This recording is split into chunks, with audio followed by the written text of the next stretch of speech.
Everybody wants to talk about adversity, but nobody wants to wash the dishes. Hey everyone, Dylan Schumacher, Citadel Defense. Let's talk about adversity. So when I was a young man, like 12, 13, something like that, my dad owned a HVAC shop, right? He did HVAC for a long time, decades and decades. And he had a bunch of installers at that point, I think like 10, 13 guys, probably like 5 crews. Pretty decent, mid-sized shop. And there was a day when they all quit on the same day and joined the union, right? All of them, I think, except one guy and my dad's brother who worked there at the time. And all the installers quit. They just didn't show up to work that day because they were going to join the union, right? And they were trying to angle him out to make my dad a union shop. So then the union rep called and is like, "Hey, heard you don't have any help. Heard we could help you out with that," right? Like that kind of stupid bullshit, right?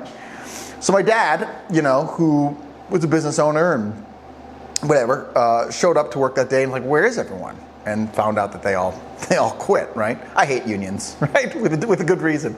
And so my dad, went home, put his jeans on, came back and installed stuff that he sold for the next 6+ months, right? While they desperately tried to hire people. And that's adversity, right? There's something to that.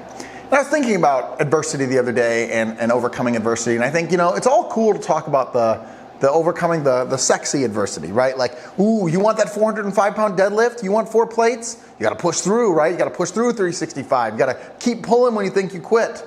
You want to run 5 miles or 10 miles or 25 miles?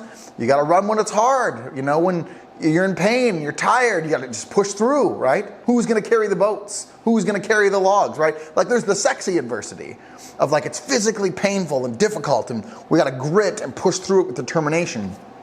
And that's true, and that's good. Yes and amen.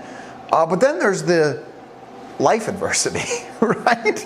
There's just the life adversity of you show up and all your install crews quit. And what are you going to do now?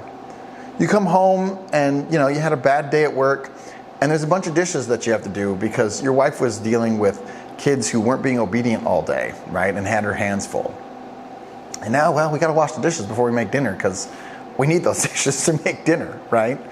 Or you just got done, working on this woodworking project, right? And then you oversaw just a little bit and cut through one of the main finished key pieces, and now you have to start all over, right? Those kinds of adversities, those just everyday life, creation warring against you kind of adversity. And I think it's all fun and games to talk about the sexy adversity. But when we encounter the everyday life adversity, sometimes everyone just wants to throw in the towel and quit. And I was thinking about this the other day because I was freaking out about something little. I don't remember what it was, but it was something stupid that didn't require that reaction, right? And I said to my wife after, I said, everyone wants to talk about the fun adversity, but no one wants to deal with the stupid adversity. But that's life. And I think I want to start looking at those things as training opportunities, right? If I can't overcome the everyday little things adversity, what makes me think I can overcome the harder adversity? Right? What makes me think I can deal with real problems if I can't even deal with life problems, right? Get your own house in order before you start demanding that the world gets fixed kind of thing. So this is my thought to you, or my challenge to you, is that next time you encounter your adversity, could be in the next 5 minutes, it could be right now and you're watching this video to escape from your adversity. I understand that. It could be tomorrow or whatever, but when that comes, because it will come, we all know it will, treat it as a training opportunity to say, okay, I'm going to take this and I'm going to overcome this adversity.